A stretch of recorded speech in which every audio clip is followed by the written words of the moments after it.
Welcome to the Long Road Podcast with your host Parker and Logan. Enjoy the show.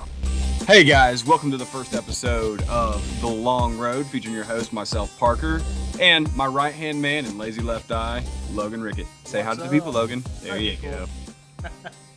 So, we decided to make a podcast after talking about it for literally 5 years.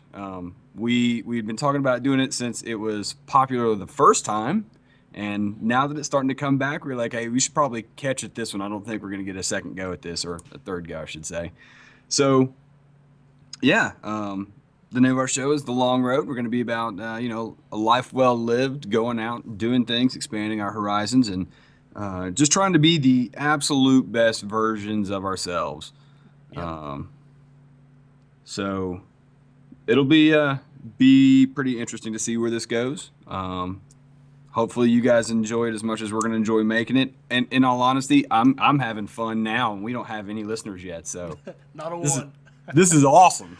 Yeah, I know. I can't wait to see where this podcast takes us, to road trips, restaurants, barbecue, good food, good eats, restaurants. Friends. I'm really excited about food. Yeah, dude, I feel you. Not like more than some good chow. Mm-hmm. Not to be confused with good chaw. That's completely different. Super things, which one day we might have a whole episode with a dip in. You never know. Ugh, I don't know about that, man. I don't think I can handle that life. Maybe once upon a time, but Algrew dip. Yeah. So, one of the things that we want to start doing to sort of expand our outlooks on the world and things like that is to take in some sort of media every week, whether it's a movie or a series or a book. I'm planning to order books coming soon. We're going to talk about one. I've not narrowed it down. I got it down to a handful, and not things that I like, but things that would be to try to expand my horizons and look at things from a different light and that sort of thing. So, but my big piece this week is going to be the movie Chef. Now, I've been told for years that I need to watch it. Logan, did you watch it yet? I have not seen Chef. Oh man, it is really, really good. So it's about this chef, and he has a breakdown when this critic guy comes in and rates his food as terrible. And the reason it's a big deal is that the chef, who's played by Jon Favreau, perfect guy for a chef, right? So what really tears him up is the guy just sold his food blog to Yahoo for $10 million. So he's a big name in the food critic industry now. And Jon Favreau's character was the first chef that he ever criticized, I guess, when he was getting started back when his character still lived in Miami. So he has this big breakdown, and it's kind of funny. He just goes crazy because of the review, and inadvertently starts a Twitter war because he doesn't understand how Twitter works. The only reason he has a Twitter is so that he could talk with his son, because him and his wife are divorced, and it was something cool that him and his son could do together was use Twitter to communicate. And he inadvertently starts a Twitter war with this critic, and it goes viral, and everybody's talking about how he's getting owned by him and everything else. And it's absolute craziness. He ends up quitting the restaurant that he works at because he didn't own it. And his ex-wife's ex-husband. And it's played by Robert Downey Jr. Cool. So, I mean, you can kind of see some of the witty banter that they had in the Iron Man series in these scenes with him. So Robert Downey Jr. was married to his ex-wife before Jon Favreau's character was married to her. And he goes to Miami with his wife. She's there on business, and meets with Robert Downey Jr.'s character because he's like, I got a business opportunity for you. And he gives him this piece of crap, 88 food truck. and he calls up the guys that he worked with in the kitchen and was telling them about it. And then John Leguizamo's character, like, or however you say his last name, he like shows up and helps him. So it starts, they like fix it up, they replace all the stuff, and his son's doing all this with him and everything, and they're having a good time. And they offer this group of like Hispanic workers that are there, where they're doing the work on the truck. John Leguizamo's character was like, he talks to him in Spanish. He pretty much offers them sandwiches in exchange for helping them move the new cooking equipment in. So they cook sandwiches. Yeah, so they cook Cubano sandwiches. He gets his son to help, and they have this really good time doing it. And like you can like see the fire coming back in his eyes. He's enjoying cooking again. And so they start this cross country road trip, starting in Miami, going back to LA, with the food truck. Awesome. And so his son uses Twitter to advertise, because everybody at this point, like the Twitter feud was trending. So like everybody's aware of this Twitter feud that had happened. And so when he's like, Chef Casper's back, and like pictures of the food truck and stuff, and they set off across the country, and the son goes with them. And so like they stop across the way, and it's just about him like falling back in love with cooking. Like he had done it so long, he was just sort of going through the motions. Mm-hmm. And then in the end there, he like really realizes what he loves. It was really good. I don't really want to give away the ending. The ending was probably the really cool part. One of my favorite moments in the movie.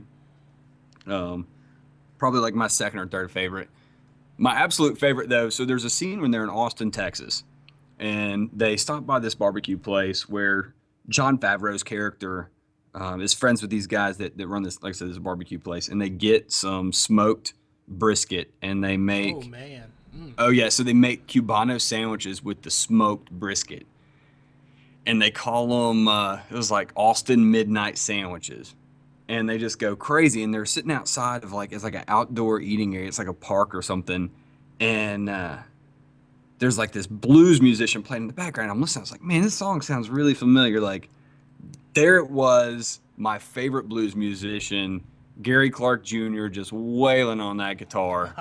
And I was like, oh man, like it was honestly like, it was such a cool moment. I was like, man, I was like, at that point I was already like enthralled with the movie, like edge of my seat, and then like that happens and I just lost my flipping mind. Like it was, I don't know, I love Gary Clark Jr. I think that the guy needs more props than what he gets. I mean, I know that he's really popular in certain circles, but man, anytime that I like see him in something or hear him collaborating with somebody, like I always like freak out, because dude, he's gold.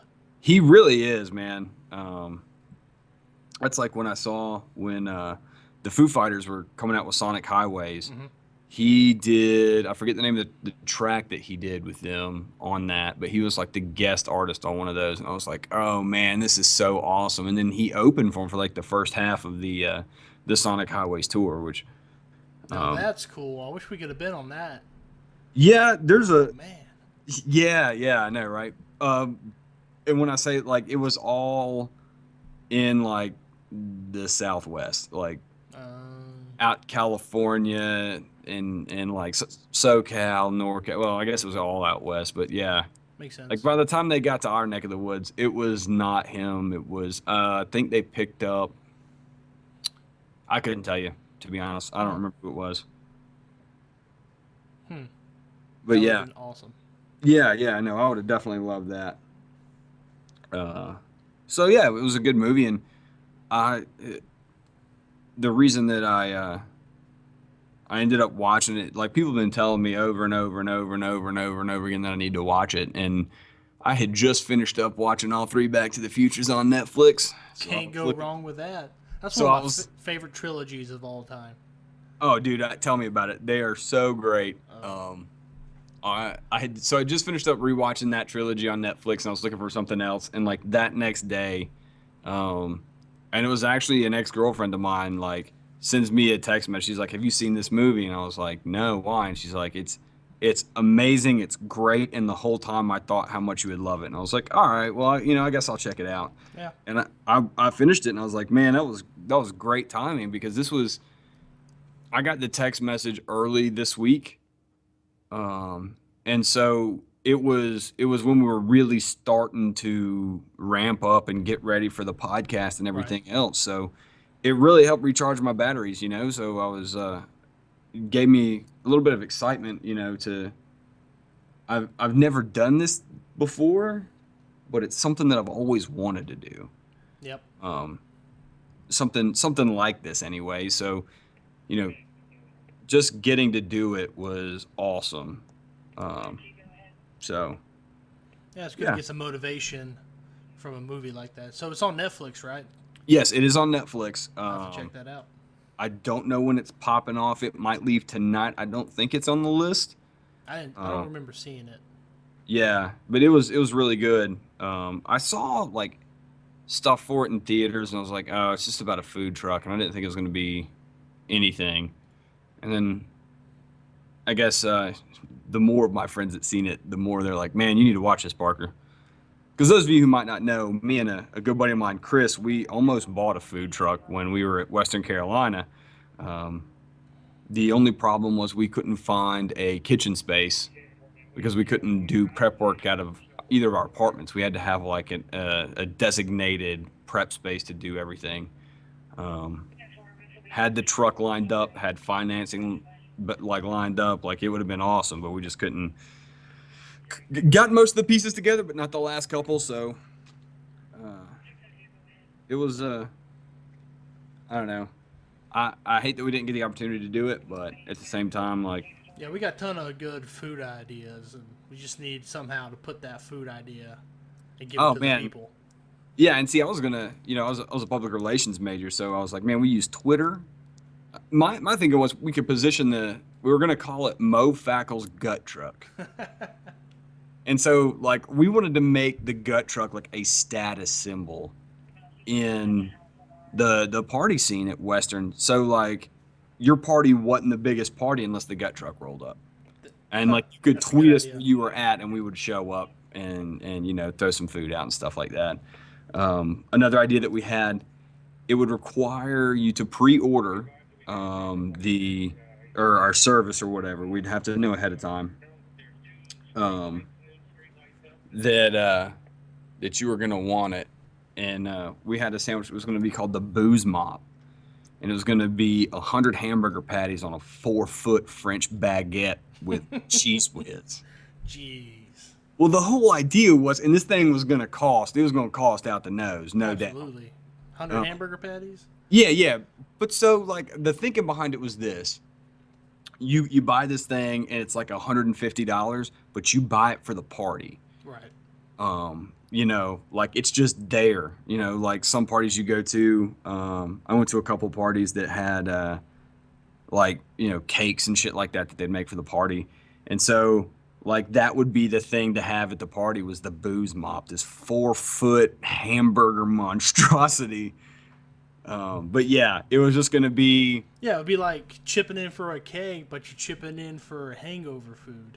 exactly. So like French baguette, 100 things of 100 hamburger patties, cheese whiz, and it would have came with grilled onions, pickles, and mayo, or not mayo, mustard, Right. and that was it. Like just enough to make you want more, and it, you know, the perfect thing to prevent you from having a real bad hangover in the morning. You know, all that grease gets in there, just kind of coats up the stomach real good, so you don't feel sick. Yeah, it's basically like you're catering college parties, and that's like nobody's doing that. Exactly. I mean, and the thing is, man, like Western it's a weird mix of students. You know, there's a lot of really outdoorsy kind of hippie type students that go out there just because of the location. There's just people from all over, but one thing that you could have, like, everybody was there for the experience, and having a gut truck that served 100 hamburger patties on the French baguette is an experience. And that fits right into Western Carolina because there's not like these parties and then this parties. Like everybody's mixing and mingling, and then it's great. It's a great atmosphere. Yeah, it was not uncommon to go to a party and see like, oh, like here's the football team in the kitchen, and we go outside and people are juggling fire, and like the art guys are all out on the porch, like just freehand drawing stuff, and you got, Yep. you know, yeah, it was.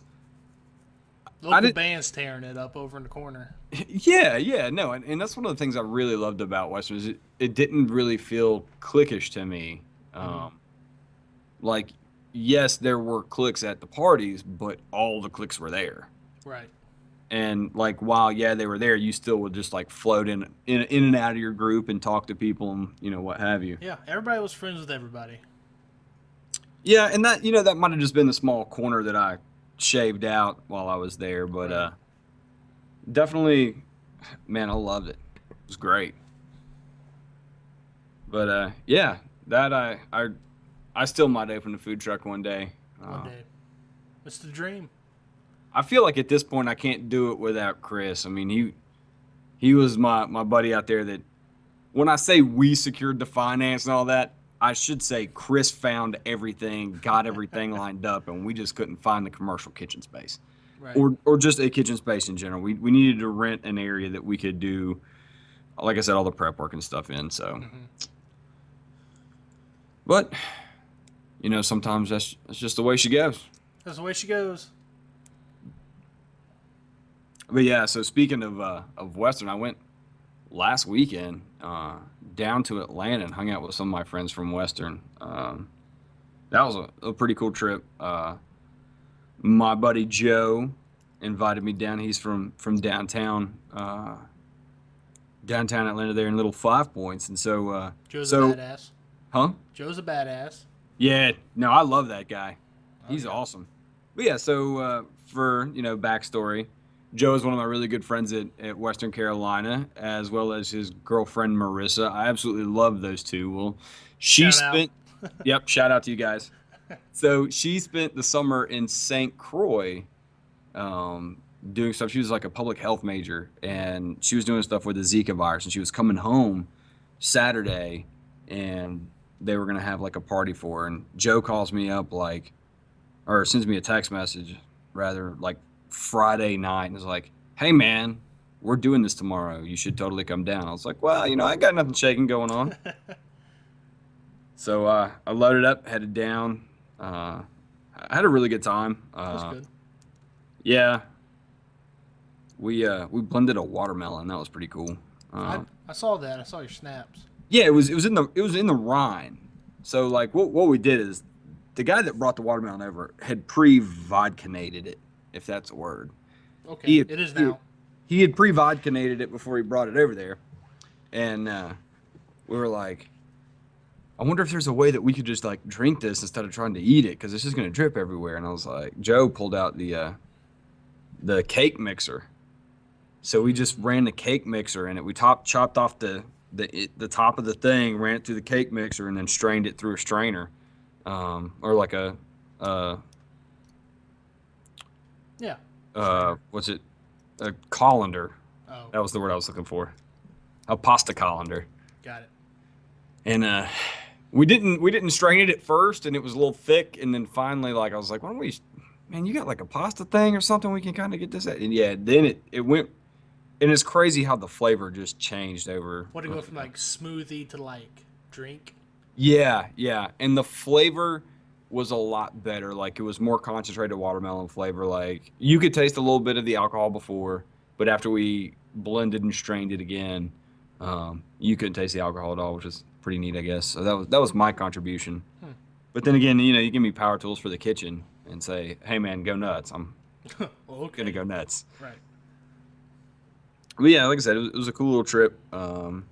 I'd never been to that part of Atlanta. I've got family that lives down there. Little Five Points? I've been through, like, not to the neighborhood part, like the industrial part. I've been down to like was it the Masquerades, technically, in Little Right. Five and some of those places, but I'd never been in like the neighborhood part of Little Five. So Yeah, it's interesting. I've been there twice, and it's a pretty cool little neighborhood, and they got some weird shops, but good food, though. It's an interesting place. dude, tell me about the food. There was a place like 30 minutes away, and we would have walked if we had time to have walked down and then walked back and then got to the airport to pick Marissa up in time. So we just drove down there too. But it was like this little Mexican place on the corner, and I got some paella.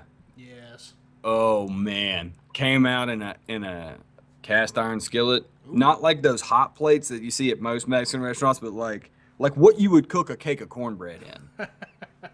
And I immediately lost my mind. I was like, "Oh man, you're kidding me!" And they're like, "What?" And I was like, "Man, anything that comes in a cast iron skillet, you automatically know is gonna be good."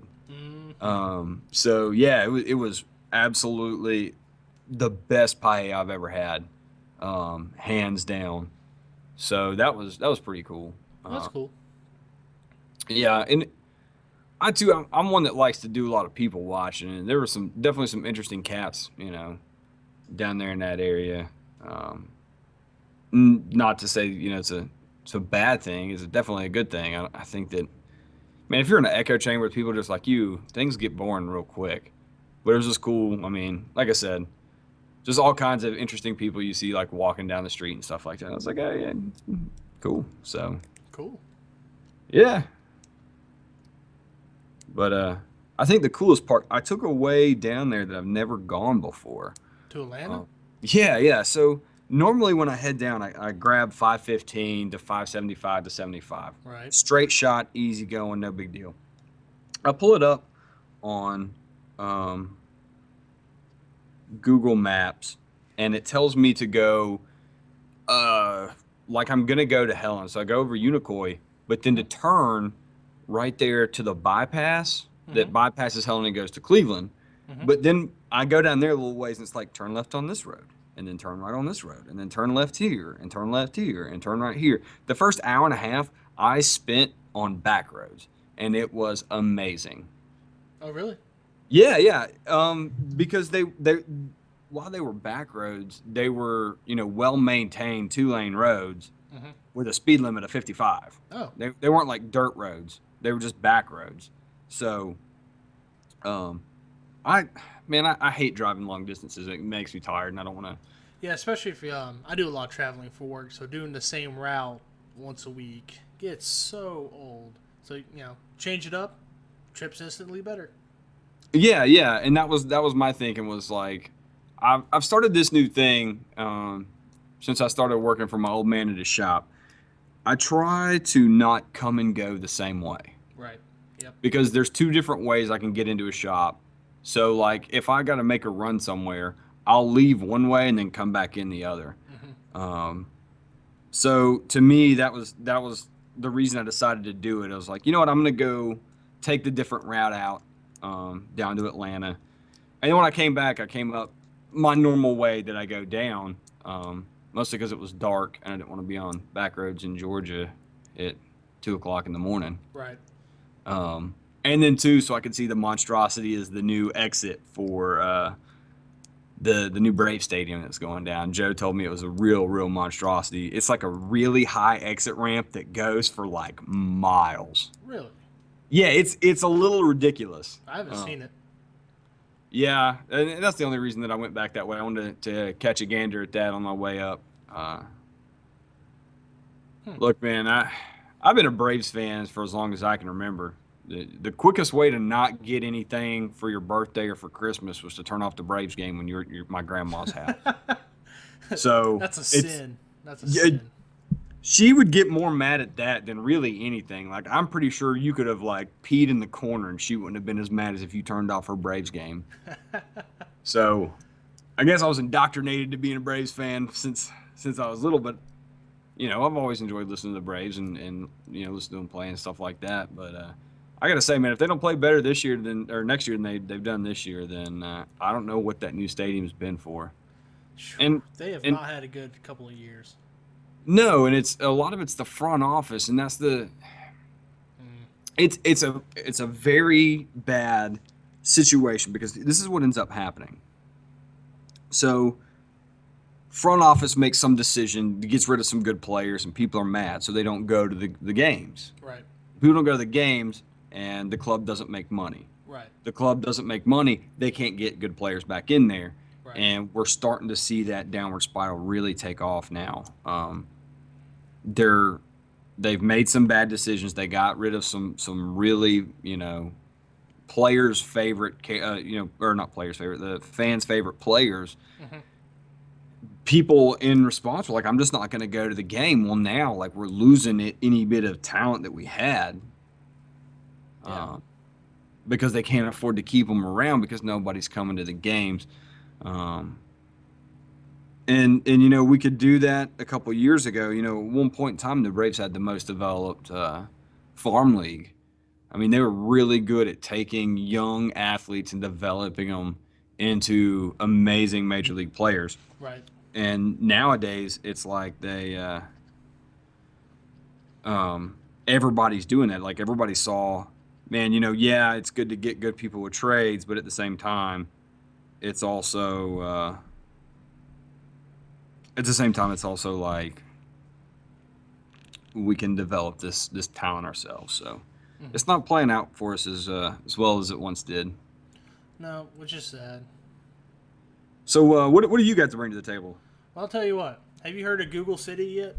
I have not. Okay, so in California, Google has taken over a neighborhood. Free Wi-Fi. This neighborhood has self-driving cars, Google Fiber, biometric security. In this little neighborhood, right? Yeah. Pretty cool. Yeah. Well, they decided they're going to do a whole city in the Midwest. Okay. Yep. So this whole city will have self-driving cars, so you ain't got to worry about owning a car. Like, they're going to have like an Uber-style situation. Car will come pick you up, take you where you need to go. It'll park itself. Free Wi-Fi throughout the city, Google Fiber, so it's going to be really quick. They're going to have that biometric security everywhere. So if any building that, it'll know you're there. The city will know where you are at all times, which is kind of creepy to me. That's a little creepy. Yeah. I'll give you that one.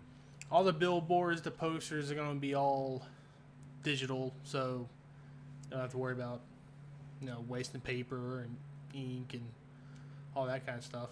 So that's a plus. And they want the city to run on all renewable resources like solar and wind. Oh, that's pretty neat. Yeah, that's cool. But that's going to be a lot of solar and wind mills. Yeah, but I think, they've kind of got they're on the right track with that. It's the biggest problem facing going with renewable resources in most places is just the infrastructure is not there to handle that. And if they're starting from the ground up for, it designed to do that, I think that we're going to see a lot more cities pop up. They're going to do that. That's pretty cool. I mean, I don't like the idea that they're tracking me everywhere I go. Yeah, that's kind of creepy. Like Big Brother town. Google don't need to know when I got to go number 2. Oh, but it will know. Now, unless, they're going to analyze the poo and tell me if I've got some imbalances or, need to go see the doctor, I might be okay with that, Drop a deuce in the toilet, instant health check. It's like they say on that episode of Scrubs, check the poo. Check the poo. Yeah, so. They're even wanting to digitalize farming so you can see the health and status of crops. Really? Yeah.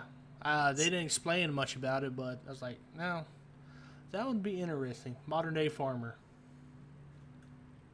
Yeah. So, with all that going on, it's getting harder and harder to stay off the grid. I mean, privacy's pretty much going in the toilet. I mean, if you want to live off the grid, you gotta want it. Yeah, here's my thing though, man.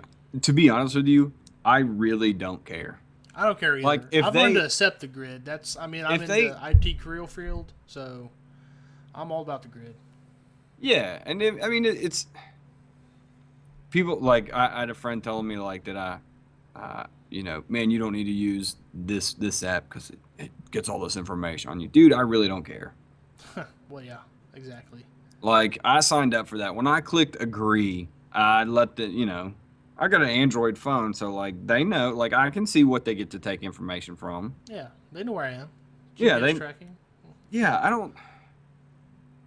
It's not like that I have anything to hide with it. Now that being said, I am opposed to the government tracking where I'm going. Yeah, screw the That's government. I'm not receiving a service in exchange for that. No, that's just them being nosy and getting our business. Yeah. You know, if Twitter wants to track me, that's fine. That's the exchange for me getting to drop some dank tweets on Twitter. Yeah. Google wants to know where I am. That's fine. I said it could. Yeah. Yeah. So, you know. Yeah, I definitely agree with you, man. No, there's Google City. What if there was like an Apple Town or a Tesla world? Would Apple Town be like the ritzy? I would hate Appletown. Yeah, Apple Town wouldn't be fun because everything would be overpriced. And Yeah, Yeah. Appletown. What's going to happen is you're going to pay Six Flags price to get county fair rides. yeah, and I don't even like the fair. This house is $1.2 million. This is a 2-bed and a half a bath. Not even a full bathroom. A Oh, half sink. a bath. You have a shower and a toilet. That's it. Yeah. Also, you know, I was thinking Google City, Apple World. You know what would be the ghetto? Microsoftville. Oh, Ooh, man. That's a deep burn. It is a deep burn. Unless, maybe if they've got like some Cortana, like actual holographic Cortana, like kiosks everywhere where you can ask for help. That would be so cool. That'd be cool. Like just walking like, hey Cortana, where's the Chipotle at? Oh, it's right over here, sir. Go down the street. Call me 3 Chief. blocks. Take a just calls everybody Chief. Yep. Chief, go. Chief, I need you at the Chipotle now. Oh man. I wish That'd be cool. I wish I could get Cortana on my smartphone so I could have it call me Chief. I think you can get Cortana on Android. Can you? I'm pretty sure. We're gonna have to do some research. I'll take a quick Google search of that. It's yeah, I mean, I'd like for it to do that, and it's a bonus for Cortana app for Android. Oh, sick. Yeah, so for those of you who don't know, I actually am a chief. I'm a volunteer fire chief here in North Carolina. Hence, you heard the radio earlier. Yeah, that's what that was. I got to keep a listen out a little bit. I'm actually recording at the station because we have better internet down here than at my house. So, yeah, and just future reference. Sometimes we're gonna have our friend Brian on here. So more background. Me and Logan met through the fire service. And in our hometown here, it's all volunteer fire service. There's 2 paid personnel, but it's really a maintenance person and a paperwork person for the entire county. Mm-hmm. There are 4 fire departments in our county. I'm the fire chief at Shooting Creek Volunteer Fire Department. Brian, who's a good friend of ours, who will make an occasional stop on the show, is the chief of Clay County Fire and Rescue, just down the way. So, yeah, we're interesting people, I guess. We got stories. Yeah, unfortunately, Hippo prevents me from telling you the really juicy ones. But I don't know. I think there's ways we can get around that. I don't know. We'll see. Yeah. Well, I mean, I've had some cool experiences with it. I got to rappel off Fontana Dam one time, which is the highest dam east of the Mississippi. I got to do that for a class, and it's been forever ago. But that was a lot of fun. Mm-hmm. I'm a total rope nerd, so. Hey, it works. That's it. I used to know a bunch of knots, but since I don't use them, I totally forgot. Oh man, I've got them memorized because everybody always asks me how to tie them. Good, keep you sharp. Yeah, and it's handy. I mean, there's nothing like having my ego stroked. There's something going on, and Brian calls me up, and he's like, "Look, man, I know you're at work, but is there any way you can get off? Because we're gonna have to set up some rigging to go down and get this guy, and you're the only guy I know that can do some rigging on the fly once you're down there." And I was like, "Oh, my head's so big, I don't know if I can get it out this door, but I'll try to get down that way as soon as the swelling goes down."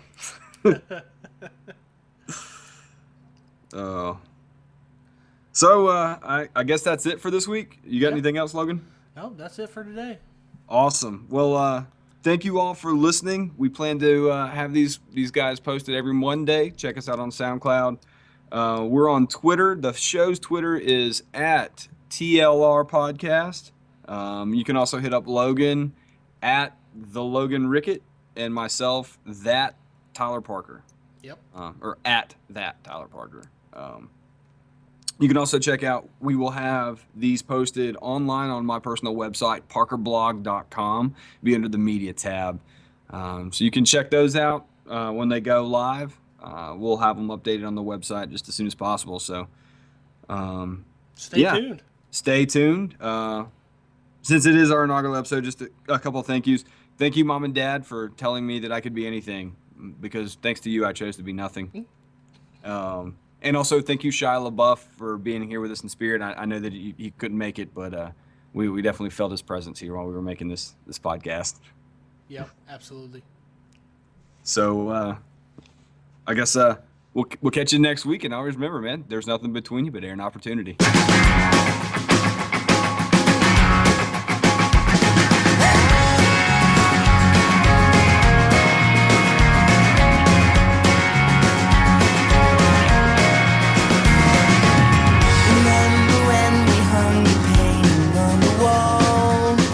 Said one day this old house is gonna fall.